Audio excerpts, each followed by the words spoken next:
Fundy in Sussex once again. Seems to be a reoccurring ride lately.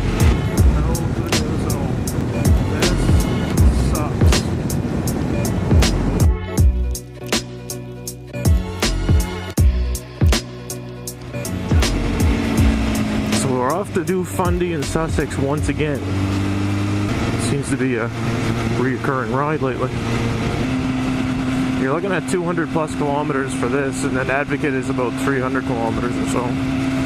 It's a different kind of kilometers, mind you. The hard part is not even the really twisty turn sections, it's the sections that are barely considered paved roads anymore.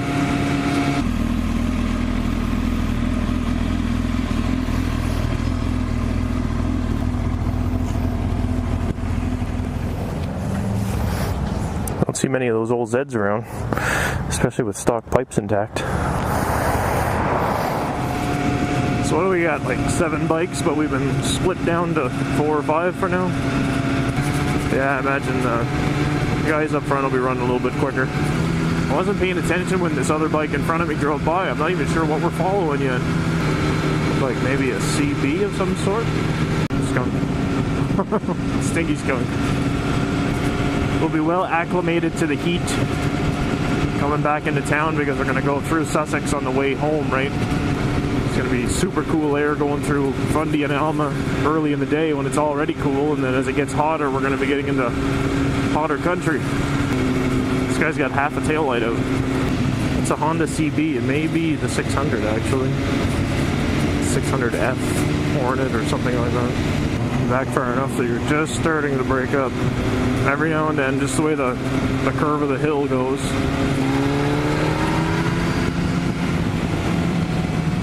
It's nice to see open road in front of us for a little bit anyway. People who rescheduled their Sunday drive to Holiday Monday. 100 kilometers an hour through this road is a reasonable amount. 100 is like the minimum to have just the right amount of wind pushing back against you. Yeah, I just seen the fucking thing setting down in my mirror. I'll wave him by in a minute, but I might run up with him.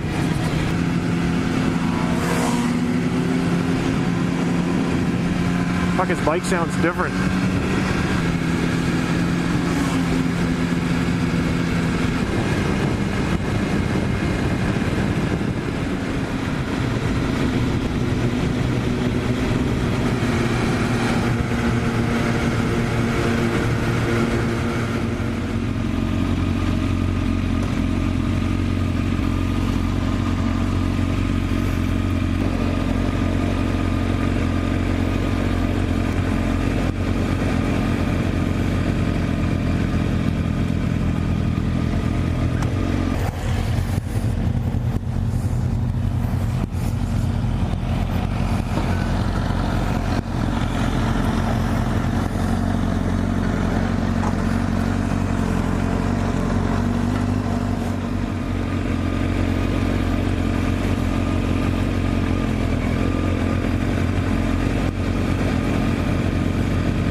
Yeah, no, I'm just sitting here.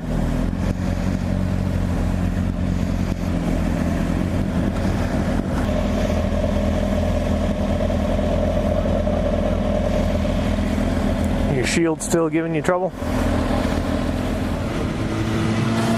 A few boats out in the water today.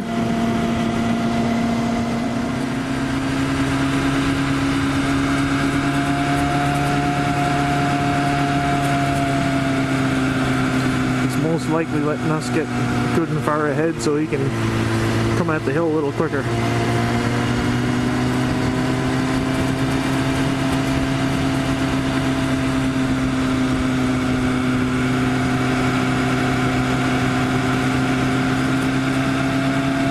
Not too bad.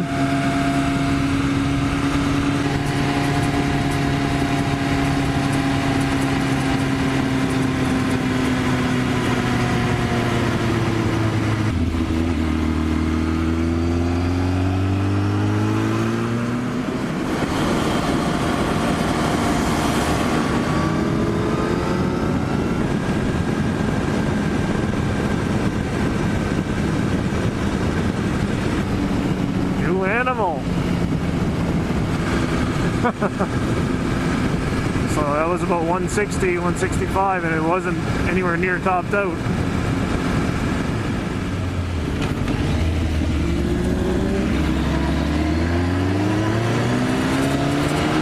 $279 to empty. Only one. You got to be just about ready to lose the second one. Or like 125 kilometers in. Speaking of which, I wonder if I should fuel up in Sussex or say fucking head back.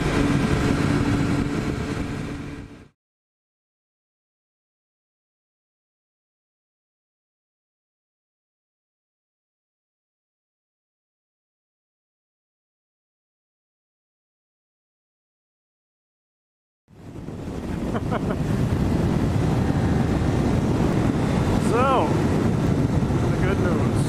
Oh wait, there is no good news. The only news is there's a problem with the ZX-10, and it's currently hiding in the woods under a brush pile, waiting for me to go get it with the truck. Yeah, no good news at all. I'm on Tracy's bike. Tracy jumped on back with Al. This sucks. And here is why that sucked. The last ZX-10 ride ended on the back of a truck. 24 hours later, we got the cylinder hit on a bench. Cams out, rad, airbox, all kinds of various pieces of the valve train. Turns out that the first and second generation ZX-10s are really prone to dropping intake valves because of these valve retainers. Valve retainers that should look like this, intact in one piece, but in a very short amount of time they turn out looking like this, if you're lucky. At least when they look like this, they'll still hold the valve in place. It doesn't take very long that they don't look like that anymore. Then it will crack all the way around the outer edge and the valve will drop. Once it drops, it gets struck by the piston, and in my case I was very lucky. It broke the valve guide off and totally bent the top of the valve over, trapping it inside the head, trapping it high up inside the head so the piston couldn't strike it anymore. This is it. It's been knocked out of the head now, but this top end was bent right over like that. This is the piece of valve guide that's left and a bit of the oil seal.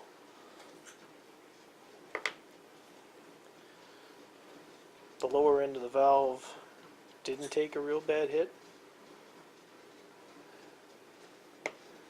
The piston, the cylinder, everything looks good. So, just need to get that valve guide out and press a new one in. That'll be a job for the machine shop. I'm actually just disassembling a good bit of the head right now.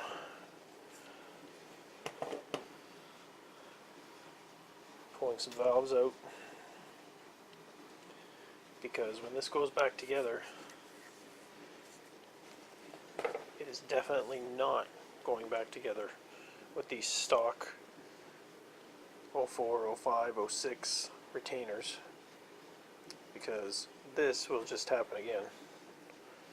It's going to get retainers from a 2008 to 2010 ZX-10, which are still not the greatest from what I can gather, but way better than these.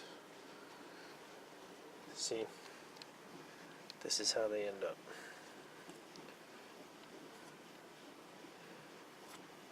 And this bike, just for reference, this bike only has 24,800 kilometers.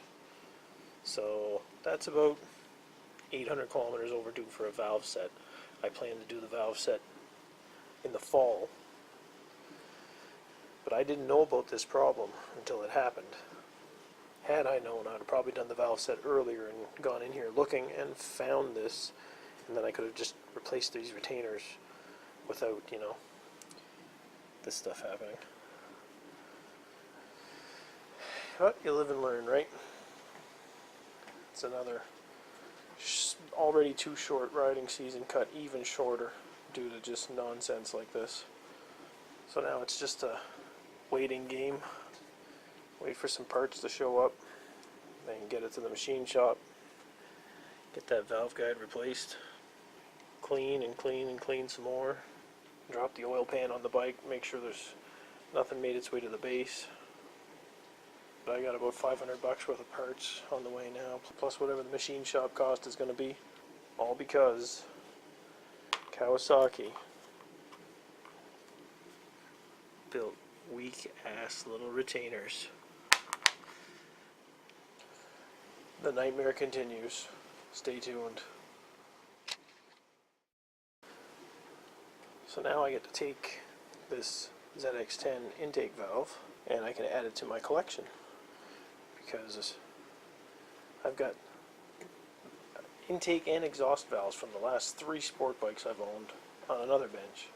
Little keepsake of all the bad times I've had with them. While we're at it, why not take a walk down memory lane here? I mentioned my valve collection. Here it is. Let's start at the beginning here. We've got an exhaust valve, sorry, from a 2003 CBR 954RR. I believe there's an old video on there of the headache I had with this thing. This one had under 20,000 kilometers on it. It did not make it to its first valve adjustment. It had multiple intake or exhaust valves with little to no clearance. This one had no clearance, and in typical early Fireblade fashion, it was burning oil and overfueling and all kinds of nasty stuff, so it eventually did that. So that had to come apart, and this is from my 05 ZX-12 from a couple of years ago. Both intake valves, both exhaust valves, all bent to hell. This one pitched a connecting rod right through the crankcase at about 10,000 RPM. Did a lot of destruction in the process.